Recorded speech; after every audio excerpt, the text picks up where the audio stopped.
मैं तुम्हारे फैसले की सराहना करती हूँ। अगर तुमने घर से जाने का सोच ही लिया है, मैं तुम्हें रोकूंगी नहीं। और रोकू भी क्यों? तुम्हारे साथ इस घर में इतना गलत हुआ और गलत होता हुआ नहीं देख पाऊंगी मैं।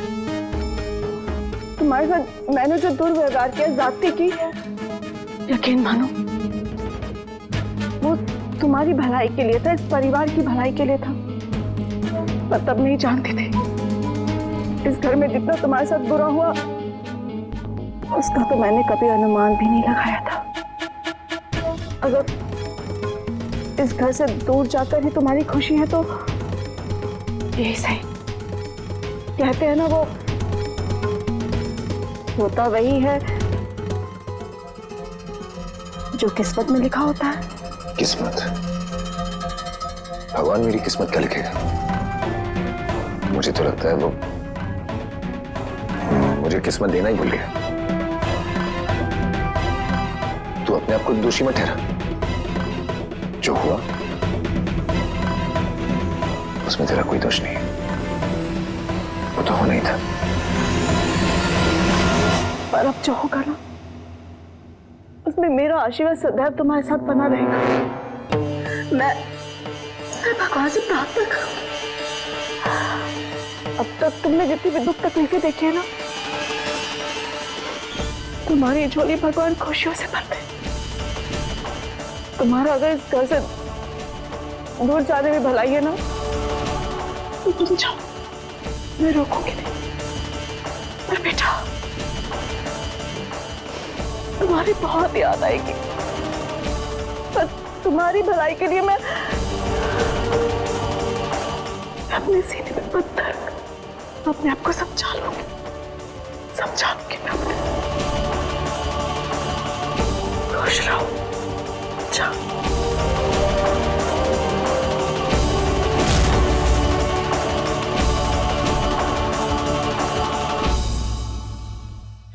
अरे बहू, जल्दी जल्दी पहनना, सारे गहने जल्दी जल्दी पहन। ऐसा मानना कि तुम्हें 1 मिनट फ्री शॉपिंग करने को दिया है किसी ने, नहीं तो ये समझ रही कि किसी ने लूट करने को बोला है और तू जल्दी जल्दी सारा सामान लूट रही है, समझ गई? चल चल जल्दी कर। मम्मी जी, वो तो मैं कर ही रही हूँ, और क्या करूँ? एक काम करती हूँ, वहाँ जो साड़ियाँ पड़ी है वो भी लपेट लेती हूँ। अरे बेवकूफ, साड़ियों का कभी बंटवारा होता है क्या? मुझे क्या पता। बंटवारा होता है प्रॉपर्टी का, जेवर का, रुपयों का, पैसों का, समझी? देख बहू, अगर ये सारे गहने अगर हमने पहन लिए ना, तो हमारे गहनों का कम से कम बंटवारा नहीं होगा, समझ गई? पर मम्मी जी, मेरे गहने कब तक पहन के रखने होंगे? बेटा, जब तक तू ये गहने पहन सकती है तू पहन के रख। मेरे कहने का मतलब है कि सोते, जागते, हाँ, खाते, पीते, अरे मैं तो कहती हूँ कि नहाते वक्त भी तू ये सारे गहने मत उतारना बहू। वो क्या है ना, अगर हमने ये सब गहने पहन के रखे होंगे ना, तो भाइयों की प्रॉपर्टी के साथ हमारे गहनों का बंटवारा नहीं होगा, समझी कुछ? समझ गई। और अगर बंटवारा नहीं हुआ तो? हाय, कैसी बात करती है राधिका? अरे तूने देखा नहीं आस्था ने किस तरह से सबके कान भरे? अरे भगवान, इस घर में सिर्फ जुड़वा भाई नहीं, भेदी आया है, भेदी, जो सिर्फ लंका को ही नहीं पूरे दुर्गा निवास को लूट कर ले जाएगा। सुन राधिका, जब तक इस घर का बंटवारा नहीं होगा ना, आस्था ने जो आग लगाई है ना, वो नहीं बुझने वाली। हाँ, भगवान झूठ ना बुलाए मम्मी जी, अब तो खर्चा पानी लेकर उसके ऊपर चढ़ गए। अरे एक मिनट शांति रखो। अरे उसको बोलने तो दो, हो सकता है उसके पास कोई प्लान हो जिससे बंटवारा ना हो। जा, तेरे पास कोई प्लान है क्या? वेल, प्लान तो नहीं, पर एक तरीका है जिससे बंटवारा रुक सकता है। सुना? तरीका है इसके पास? अरे तो कब से चप्पड़ करके हमसे बातें क्यों कर रही है? हाँ, तरीका बताना क्या है? हाँ, अब चुप रहो, तभी तो वो बोलेगी। बोलो। हमें कुछ ऐसा करना पड़ेगा जिससे शिव का भाई इस घर से चला जाए और उससे बंटवारा रुक सकता है। वो तो चला ही जाता अगर तुम अपनी बातों से उसे रोकने देती। किसी की बात सुनने को तैयार नहीं था, सबको अपना दुश्मन मान रहा था। उसके सुर में सुर मिलाकर तुमने उससे बात की। तुम्हारा तरीका जो भी हो आज, लेकिन तुम्हारा तरीका काम है। मेरा बेटा रुक गया और मैं तुम्हारा ये एहसान कभी नहीं भूलूंगी। इसमें एहसान क्या है मम्मी जी? मैंने तो वही किया जो अपनों के लिए किया जाता है, और अभी तो बहुत कुछ करना बाकी है। हमने सिर्फ उन्हें रोका है। अगले 9 दिनों में उनका मन कैसे बदलना है ये भी हमें सोचना होगा। किसी का गुस्सा शांत किया जा सकता है, लेकिन किसी की नफरत, और ये नफरत 25 साल पुरानी है। इसे 9 दिन में कैसे? प्रॉब्लम पता है क्या? कि वो हम सबसे नफरत करके बैठे। उन्हें ये बात समझाना बहुत जरूरी है कि हम सब उनके अपने, हम उनसे प्यार करते हैं, नफरत नहीं। अब घर के बाहर जाने के लिए उसने जो कदम उठा लिया है तो उसे बाहर जाना ही होगा, चाहे हमें उसके लिए अपनी जीत जान क्यों ना लगानी पड़े। अब हम उसे घर में नहीं रहने देंगे। एग्जैक्टली, हमें भी कुछ ऐसा ही करना है। आस्था उसे उसका हक दिलाना चाहती है ना, हमें उसे उसका हक नहीं देना। हम बल्कि ऐसा कुछ करेंगे जैसे वो खुद ही इस घर से चला जाए। फिर ना रहेगा बेटा और ना होगा बंटवारा। वाह, क्या बात है राधिका, क्या सोचती हो तुम? खूब जमने वाली है हमारी तिकड़ी। एक मिनट बहू, तिकड़ी जमाने से पहले मुझे राधिका से कुछ पूछना है। वो क्या मम्मी जी? यही कि ये ऐसा क्यों कर रही है? तो राधिका क्या कर रही है? अरे वो जंगली को इस घर से बाहर भेजने के बाद इसे क्या फायदा? हाँ, अगर वो जंगली इस घर से बाहर चला जाए तो इसे तो कोई फायदा है नहीं, और ना ही बंटवारा से इसे कोई फायदा है। तो फिर राधिका हमारी मदद करना क्यों चाहती है? हमारे साथ तिकड़ी बनाना क्यों चाहती है? इसकी शादी तो शिव के साथ होने वाली है ना, तो इसे तो अपने पति का साथ देना चाहिए। हाँ, उसका जुड़वा भाई इस घर में रहे, उसके लिए कोशिश करनी चाहिए ना। तो ये शिव के खिलाफ क्यों जा रही है? किसी ना किसी को तो ये महसूस कराना होगा शिव, और गलती उसकी भी तो नहीं है। 25 साल मेरा बेटा मुझसे दूर था, तकलीफ में था, लेकिन मैं उसके लिए कुछ नहीं कर पाई। उसकी तकलीफ तक महसूस नहीं कर पाई मैं।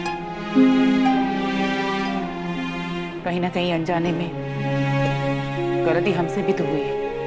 वो बच्चा अपने परिवार से दूर रहा, हम सबसे इतना करीब होकर भी दूर रहा। ये उसके लिए एक सजा थी, और इसलिए सजा अब हमें मिल रही है। इस घर का बेटा हमारे इतने करीब होने के बावजूद भी हमसे बहुत दूर है। ये दूरी भी खत्म हो जाएगी मम्मी जी। अगर वो हमारी जिंदगी में आए हैं, हमारे सामने आए हैं, तो उसकी कोई वजह होगी, और कोई अच्छी वजह ही होगी। बस इन 9 दिनों में हमें उन्हें ये एहसास दिलाना है कि अपने अपने होते हैं और वो कभी गलत नहीं होते। मुझे पूरा यकीन है जब उनको आपके प्यार का एहसास हो जाएगा तो वो खुद इस घर से जाने से मना कर देंगे। भगवान करे ऐसा ही हो। 25 साल बाद मुझे अपना बेटा मिला है, और अब मैं उससे दूर नहीं रहना चाहती।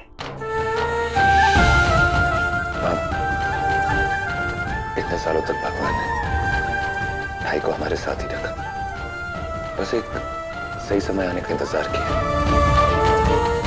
अब वो वक्त आ गया, हमें अपनी तरफ से कोई कसर नहीं छोड़नी चाहिए। वो सब करना चाहिए जिससे भाई को अपनापन महसूस हो। हाँ, कल नवरात्रि का पहला दिन है, और मैं चाहता हूं कि अपने बेटे की तरफ अपना पहला कदम बढ़ाए।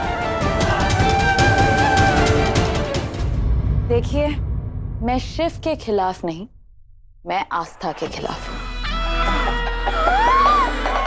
मम्मी जी, ये आस्था के खिलाफ है। तू चुप रहे। तू बोल। अच्छा सुनिए, मुझे आपकी मदद करके या बंटवारा करके तो कोई फायदा नहीं है। वही तो, मुझे जिस चीज का बुरा लगा है वो है आस्था की बात। अगर उसको शिव के भाई को रोकना ही था तो वो कुछ भी कह सकती थी।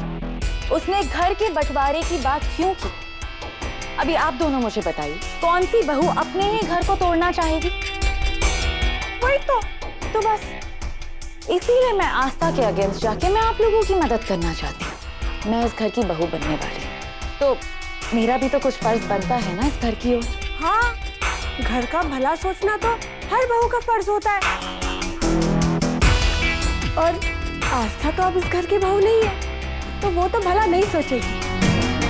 इसी बात का वो गुस्सा निकाल रही है। आस्था इस घर में रहकर इस घर को बर्बाद कर देती है, और मैं वही नहीं चाहती। तभी मैं उसके अगेंस्ट जाके आप दोनों की मदद करना चाहती हूँ। अगर आप लोगों को लगता है कि इस बात में मेरा कुछ स्वार्थ है तो ठीक है, आप अपने गहने संभालिए और मैं अपना पति संभालती हूँ। राधिका, अरे बेटा, तू तो बुरा मान गई। हाँ? अरे राधिका, तू तो हमारे शिव के साथ शादी करने वाली है ना? हाँ? इस दुर्गा निवास में तू बहू बन के आने वाली है, तो ठीक है, हम तुम्हारी मदद ले ही लेते हैं। क्या कहती है बहू? हाँ मम्मी जी, आप बिल्कुल ठीक सोचते हो। तो ठीक है, हम तीनों फिर अभी से एक टीम है। तो मिलाओ हाथ। हाँ, टीम टीम टीम टीम, हाथ रख। ये 3 तिगाड़ा आस्था का काम बिगाड़। ये 3 की तिगड़ी बनाएगी हमारी बिगड़ी। ग्रेट। कल नवरात्रि का पहला दिन होगा शिव के भाई का आखिरी दिन। एक आस्था ऐसी भी। स्टार प्लस के ऐसे ही और बेहतरीन लम्हे देखने के लिए सब्सक्राइब करें हमारे YouTube चैनल को।